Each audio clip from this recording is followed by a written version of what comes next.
오늘 성경 말씀은 욥기 34장 1절부터 20절에 있는 말씀입니다. 욥기 34장 1절부터 20절에 있는 말씀.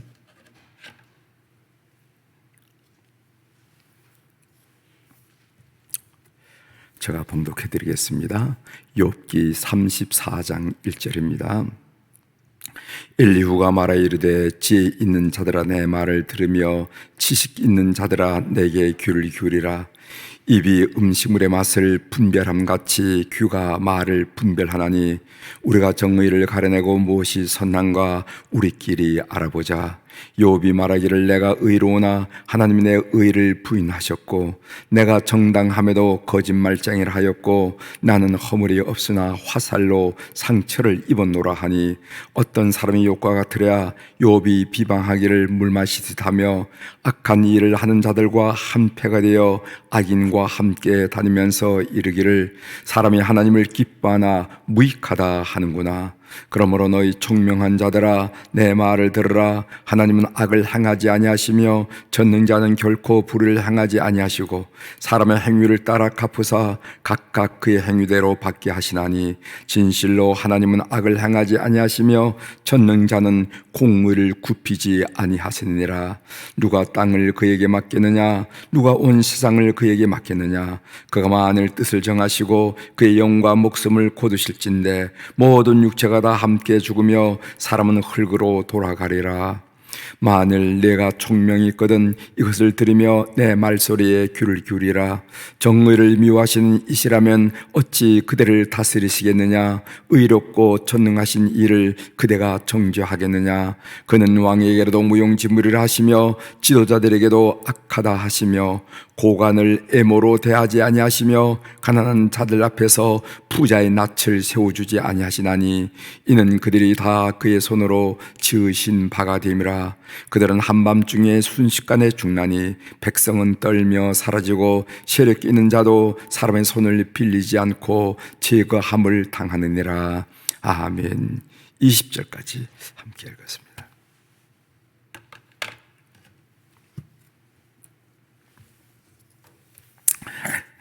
오늘 우리가 읽은 욥기 34장에 있는 말씀을 중심으로 주제를 상대방의 처지에서 생각해보는 훈련, 이렇게 좀 주제를 정해봤어요.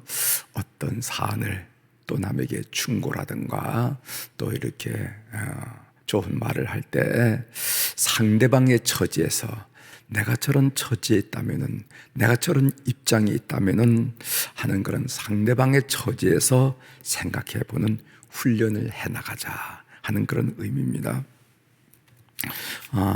우리 교우들 중에서 이건 그냥 사유로 드리는 말씀입니다. 1000번째 끝난 분들이 계세요. 보니까 1000번째 끝난 분들이 계시는데 1000번째 끝나면은 반드시 간증이 있게 마련입니다. 저희 경험으로 보면은 반드시 간증이 있게 돼서 어떤 기도 제목을 가지고 하나님께 1000번째를 드리면은 반드시 하나님의 살아계심을 어떤 모양으로든지 보여주십니다. 그래서 저는 그 사실 좀 간증을, 목사님 이번 1000번째 끝났는데요 하나님 이렇게 해주셨어요 하고 제가 간증을 기다리고 있으니까 혹시 1000번째가 끝났으면은 그렇게 그런 간증이 있으시다면은 저한테 개인적으로 말씀해 주시면 참 좋겠다 하는 말씀을 여러분들에게 드립니다. 우리가 욥기를 공부하다 보면은 좋은 비판이란 어떻게 하는 것인가 이런 생각을 하게 됩니다. 그러니까 욥의 세 친구들이 욥을 비판하고 그리고 엘리후가 욥을 비판하고 욥이 공박하고 이런 관계를 보면서 우리가 그리스도인으로서 좋은 비판이라는 것은 어떻게 하는 것이 좋은 것인가 이런 것을 생각해 본다는 거죠. 비판이란 비난과 다르게 남을 세우기 위한 긍정적이고 생산적인 역할과 기능이 있다는 것을 알게 됩니다. 우리나라만 하더라도 독재에 대한 비판이 없었다면 어떻게 민주주의를 만들어 갈 수 있겠습니까? 어떻게 민주화를 이룰 수가 있겠습니까? 그래서 긍정적이고 생산적인 좋은 비판은 다른 사람의 인격을, 성품을 세워나가고 그리고 공동체를 발전시키는 데 기여한다는 거죠. 그래서 좋은 비판이 있어야 되는데, 그렇다면 유익하고 좋은 비판은 어떻게 해야 되는 건지 한번 이 욥기를 공부하면서 제가 서론으로 여러분들에게 먼저 말씀을 좀 드리려고 합니다. 인간관계에서 좋은 비판을 하자면 첫 번째로 개인적으로 해야 됩니다. 개인적으로. 여러 사람이 모이는데 당신은, 집사님은 이렇게 지적해서는 좋은 비판이 될 수가 없어요. 정말 저걸 고쳐야 되겠다. 여러분 개인적으로 무슨 차를 마시다 하든지 이렇게 개인적으로 우리 집사님 다 좋은데 우리 권사님 참 다 좋고 참 모범이 되는데 이 점은 이렇게 하면서 이렇게 얘기를 끌어나가야지, 이것을 두세 사람 모인 곳에 아니면 공동체에 SNS에 이렇게 하는 그 자체가 좋은 비판이 될 수 없다 하는 것을 여러분들이 꼭 기억하셔야 됩니다. 어느 목사님의 간증인데 어떤 분이 그 교훈 성도 중에서 그 목사님께 편지를 썼더랍니다. 그 편지를 뜯어보니까 편지에는 아무 내용이 없고 주기도문만 쓰여 있더라는 거예요. 다른 내용이 없고, 참 이상하다. 점잖은 분이 사람을 놀리는 것도 아니고 왜 이렇게 주기도문만 썼을까? 그런데 자세히 보니까 나라의 임하옵시며 하는 데다가 거기다 몇 자에다가 빨간 그 볼펜으로 동그라미를 이렇게 쳐놨더라는 거예요. 그렇구나. 이 목사님은 우리가 이 주기도문도 그 문맥이 조금씩 변화되잖아요. 그러니까 이 목사님은 옛날 생각하면서 늘 뭐라고 고백하느냐 하면은 나라의 임하옵시고 이렇게 고자를 붙인다는 거예요. 그러나 새로 개혁 개정판에 나온 주기도문 나라의 임하옵시며 이렇게 며, 그러니까 요거가 자꾸만 귀에 거슬린다는 의미로 몇 자에다가 이렇게 동그라미를 쳐놨다라는 것이죠. 이거 고치라고, 이거 신경 쓰시라고 이렇게 편지를 했구나, 이런 생각이 들면서 그 개인적으로 목사님이 혹시 그런 일로 다른 사람들에게 또 이렇게 말을 들을까봐 그렇게 표시하는 것이 너무 고마웠다 하는 얘기를 하는 것을 제가 들은 적이 있어요. 여러분들이 다른 사람의 단점과 부족한 점을 고치려고 할 땐 꼭 개인적으로 가야 됩니다. 공동체에서 얘기하는 것은 때로는 정확한 의사가 전달되기 어렵고 또 모멸감을 느낄 수 있다 하는 것을 꼭 기억하시길 바랍니다. 첫 번째로 개인적으로 해야만 좋은 비판이 될 수 있다. 아무리 바른 말이라도, 아무리 유익하다고 생각할지라도 공동체, 어떤 SNS에 두세 사람 모인 곳에 이렇게 이야기하는 것은 바람직하지 않다. 두 번째로는요, 우리가 남을 비판할 때는 자신을 먼저 비판하고 남을 비판해야 된다는 겁니다. 마태복음 7장 5절에 보면 이런 말씀이 있어요. 외식하는 자여, 먼저 내 눈 속에서 들보를 빼어라. 그 후에야 팔기 보고 형제의 눈 속에 티를 빼리라. 이게 무슨 말인지 아십니까? 사람은 심리적으로 자기가 가진 결점과 흠이 다른 사람에게 나타날 때 쉽게 발견하고 비난하게 돼 있어요. 여러분 아십니까? 내가 가지고 있는 결점과 단점과 흠을 잘 보게 된단 말이에요. 내게 있기 때문에 상대방에 있는 것이 보인다는 거예요. 내게 없으면 그게 잘 눈에 띄잖아. 예를 들어본다면은 참 저 사람 교만하다 하고 남의 교만이 내 눈에 보이면은요, 틀림없이 내가 교만한 거예요. 그게 보인다는 거예요. 그리고 참 저 사람 너무 잘난 척해. 뭘 잘났다고 저렇게 잘난 척할까? 그렇게 비판이 그런 게 보인다고 그러면은 틀림없이 내 자신이 잘난 척하는 그런 유형의 사람이란 겁니다. 아유, 저 사람 좀 살만한데 왜 저렇게 인색할까? 그 인색하게 그 보이면은요, 틀림없이 내가 인색하다는 거예요. 여러분 기억하시길 바랍니다. 상대방의 보통 사람은 그냥 넘어가 아무것도 아니야. 그래서 제가 언제 한번 얘기했잖아요. 부부관계가 어려운 사람이 다른 사람의 부부관계를 유독 잘 본다고. 그게 왜 그러냐면은 자신에게 있는 약점, 단점이 잘 보이게 됐어. 늘 그것 때문에 아픔을 가지고 있고 늘 그걸 생각하기 때문에 다른 사람이 나타난다는 거죠. 그럴 때 저것이 내 눈에 보인다는 것은 내가 지금 들보를 가지고 있구나 하면서 자신에게 있는 그 단점, 결점, 부족한 점을 간파하고 하나님 앞에 저는 이런 사람입니다. 그러니까 저희 눈에 잘 보이잖아요 하면서 먼저 들보를 빼야 상대방의 티끌을 빼는데 유익하다. 아시죠? 그 다음 세 번째로 기도해 주는 것보다 더 좋은 권면은 없습니다. 우리가 아무리 신경 쓰고 유념해서 최선의 비판을 한다 할지라도 그것은 사람이 하는 거예요. 그러나 기도하면은 하나님이 그 사람을 도와줄 수가 있습니다. 하나님이 역사할 수 있습니다. 그래서 기도해 주는 것보다 더 좋은 권면은 없다는 겁니다.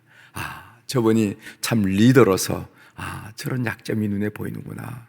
하나님, 우리 권사님, 우리 집사님, 우리 아무개 참 이런 약점이 보이는데 하나님이 돌봐주셔야 되겠어요 하고 하나님께 기도하는 것이 그분이 역사하시도록, 그분이 일하시도록 돕는 거라는, 이것이 최선의 비판이라 하는 것을 여러분 기억하시길 바랍니다. 제가 오늘 이 말씀을 드린 것은 욥이 그 세 친구와 더불어 또 엘리와 더불어 서로 공박을 나누는 걸 통해서 우리가 인생을 살면서 우리가 다른 사람을 비난 또는 비판하게 되는데 어떠한 것이 유익한 비판인가 하는 것을 여러분들이 드렸습니다. 참고하시길 바랍니다. 이제 본문 내용을 보겠어요. 욥기 34장은 엘리후라는 친구, 좀 나이가 젊은 사람이라고 그러죠. 젊은 시대로 이해할 수 있죠. 엘리후의 두 번째 발언입니다. 지난 시간에 우리는 엘리후가 욥의 세 친구의 비판과 다르게 고난을 과거의 관점에서 해석하는 것이 아니라 미래의 관점에서 해석하는 것을 우리가 보았다는 것입니다. 하나님은 우리의 미래를 계획하신다는 거예요. 우리 욥의 세 친구들 엘리바스, 빌다, 소바는 뭐라고 하냐면 네가 지금 이렇게 고통을 당하는 것은 내 자신이 아니면 내 자녀들이 죄를 졌기 때문이 아니야. 인과응보, 죄를 지지 않았기 때문에 이런 일이 날 수 있는 게 아니야 라고 과거의 관점에서 그렇게 힘들게 했다는 겁니다. 그런데 엘리후 이 신세대는 뭐라고 했냐면은 아닙니다.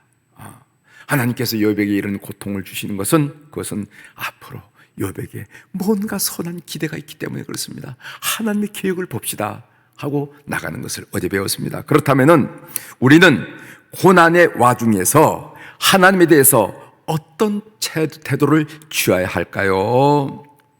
하나님께 불평해서는 안 된다는 말씀을 오늘 하고 있습니다. 욥기 34장 5절 6절 한번 보겠습니다. 하나님께 불평해서는 안 된다. 내가 비록 고난의 와중에 있다 하더라도 하나님께 불평해서는 안 된다. 자, 5절부터 읽겠습니다. 욥이 말하기를 내가 의로우나 하나님이 내 의를 부인하셨고 내가 정당함에도 거짓말쟁이라 하셨고 나는 허물이 없으나 화살로 상처를 입었노라 하니, 이 내용은 욥이 불평하는 내용입니다. 엘리후는 하나님에 대해서 이렇게 불평하면 안 된다는 것입니다. 어떻게 되는가? 오히려 하나님을 신뢰하라는 겁니다. 비록 고통의 와중에 있지만은 내 삶을 향하신 하나님의 선한 계획을 기대하고 하나님을 신뢰하라는 겁니다. 하나님을 신뢰하라는 말씀이 10절 12절에 나오죠. 10절부터 12절에 나오는 거 제가 여러분들에게 찬찬히 읽어드리겠습니다.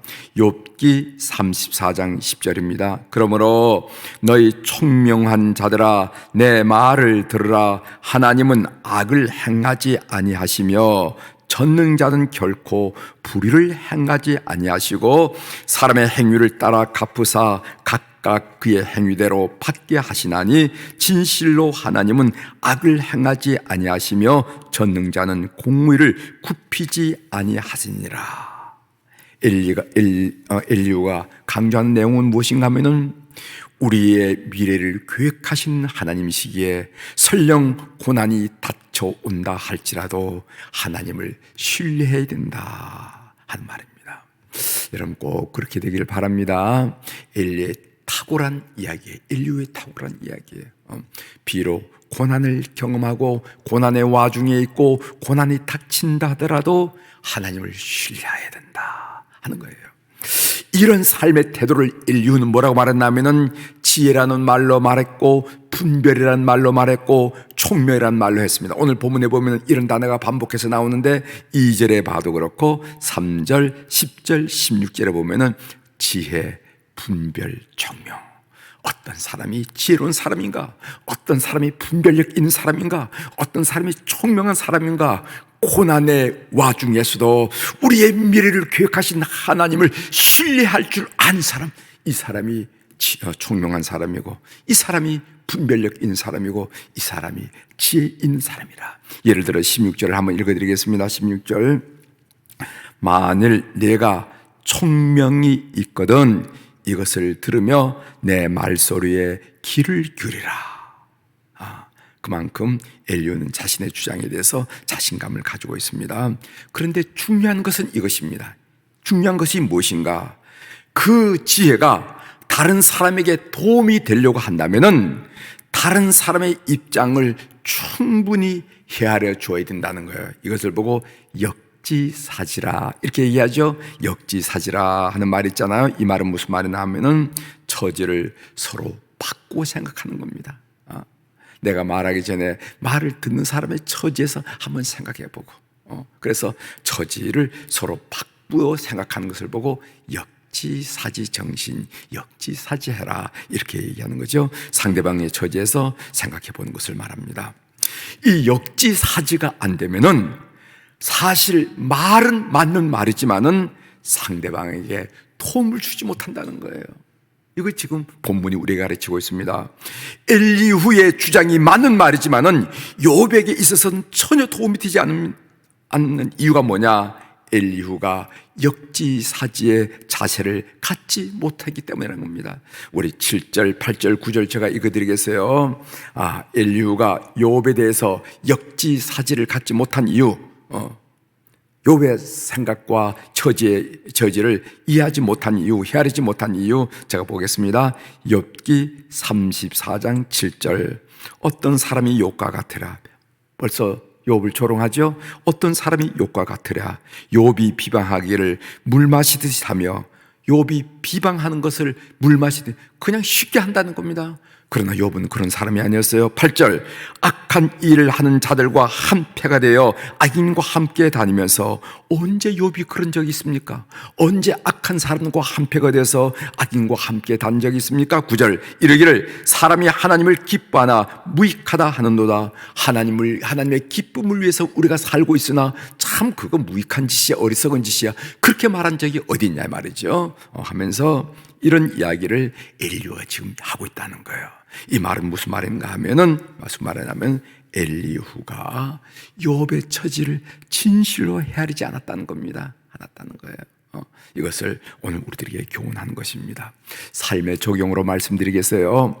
역지사지 꼭 기억하십시오. 상대방의 처지에서 생각해보는 그런 자세를 말하는데 그런 자세를 가지려면 어떻게 되는가? 사려 깊게 들어줄 줄 알아야 돼.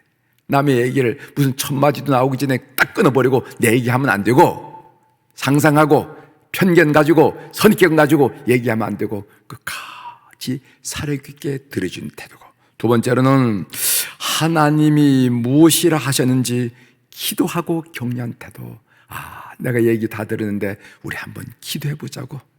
이 상황을 너무도 잘 아신 하나님께 기도해 보자고 기도를 고민하고. 세 번째로는요, 함부로 비판 평가하지 않고 말을 절제하는 사람. 이것이 바로 오늘 우리 성경이 우리들에게 가르쳐주는 삶의 지혜라 이렇게 믿습니다. 우리가 이렇게 살 때 얼마나 그 모습이 성숙되고 멋지겠어요? 안 그렇겠습니까? 무슨 상담을 할 때 얘기를 끝까지 들어주고 고개를 끄덕이면서 얘기를 다 들어준 다음에 쉽게 자기 견해 얘기하지 않고 우리 함께 기도해보자. 하나님이 우리 얘기 다 들었을 거야. 그렇게 이야기하고 함부로 비판 평가하지 않고 말에 절제, 금싸레 같은 그런 말 절제하는 이런 태도를 가지고 우리가 인생을 살아간다면 그 삶이 얼마나 멋지겠는가 하는 그런 생각을 합니다. 그런 성도들 다 되기를 주의 이름으로 권면합니다. 여러분들이 이제껏 그렇게 오셨겠지만은 앞으로도 그렇게 하셔서 멋진 그리스도의 성품을 드러내는 여러분이 되시길 바랍니다. 기도하시겠습니다.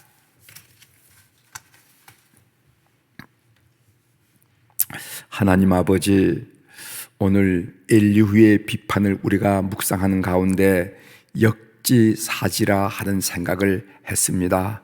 말은 맞는 말인데, 말은 옳은 말인데, 말은 바른 말인데 듣는 사람에게 전혀 영향을 주지 못하고 도움을 주지 못한 이유가 무엇인가? 그것은 듣는 사람의 처지, 여건, 상황, 입장을 전혀 헤아리는 태도를 갖지 못하기 때문에 이런 현상이 일어난다 하는 것을 우리가 배우면서 앞으로 우리가 대화를 할 때 어떤 태도를 취해야 할지 귀하게 교훈을 얻게 하시오니 감사를 드립니다. 우리 사랑하는 교우들, 말이 인격이라 하는데 말을 통해서 하나님의 거룩한 인품이 드러나게 하시고, 그리고 그리스도의 향기가 품어져 나오는 하나님 사람 다 될 수 있도록 오늘 또 축복하여 주시옵소서. 우리 사랑하는 교우들이 주님 앞에 헌금을 올려드렸습니다. 눈 밝으신 우리 하나님 아버지, 귀 밝으신 우리 하나님 아버지, 사연 주님께서 통촉하시고 이름들을 헤아리시면서 역사하실 줄 분명히 믿습니다. 계곡을 지나고 들판을 건너고 칠곡을 건널 때마다 우리 하나님이 인도하시고 위로하시고 권면하시고 격려함을 통해서 그 칠곡을 벗어난 다음에 하나님이 도우셨습니다. 우리 하나님 하면서 감격하여 주 앞에 영광과 그리고 우리 하나님을 찬양하는 귀한 말씀을 토로하는 우리 교우들의 삶이 될 수 있도록 은혜를 베풀어 주옵소서.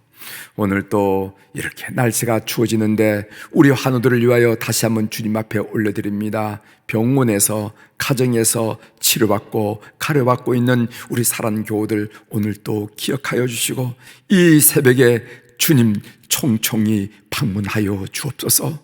그들의 영혼을 만나주시고 그들의 심령을 만져주시고 그들의 나약한 병약한 육체도 권능의 손, 지혜의 손, 능력의 손, 치유의 손으로 안수하시고 안찰하여 주셔서 온 심령들, 온 교우들의 가정 속에 치료와 회복의 놀란 역사가 주의 거룩한 이름으로 일어날 수 있도록 은총을 베풀어 주시옵소서.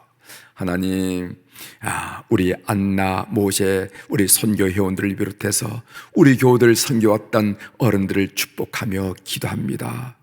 코로나 변이 바이러스로 많은 어려움을 겪고 있는데 하나님, 우리 어른들 그리고 우리 어린이들 건강하도록 주님 지켜주시옵소서. 문자 그대로 참으로 주님께서 방벽이 되어주시고 방어벽이 되어주시고 방패가 되어주셔서 모든 질병의 불화살에 노출되지 않도록 주께서 붙들어 주셔서 이 겨울 건강하고 찬송하는 가운데 지날 수 있도록 온 교우들을 주님 살펴주시옵소서. 하나님, 우리 자녀들 오늘 주님 앞에 올려드립니다. 코로나 상황으로 참 움직이기 어려운 때 우리 사랑하는 자녀들 주님 앞에 올려드리오니 그들이 무슨 일을 하든지 어떤 일에 관심을 가지고 어떤 걸음을 하든지 주께서 역사해 주셔서 탐스럽고 소중한 믿음의 열매로 하나님께 영광을 올려드릴 수 있도록 우리 귓가에 귀한 소식 전해줄 수 있도록 우리 하나님 인도하여 주시옵소서. 오늘도 하늘의 주권과 땅의 주권을 송두리째 장악하시고 축복하신 우리 주 예수 그리스도의 이름으로 선포합니다. 내 영혼이 잘된 같이 범사가 잘되고 강건한 축복을 이 새벽에 주님 아래 나는 교우들, 그리고 7시에 말씀을 들으면서 하루를 설계하는 우리 교우들 다 그런 은혜 가운데 생활할 수 있도록 축복하여 주시옵소서. 감사드리며 예수님의 이름으로 기도 올려옵나이다. 아멘.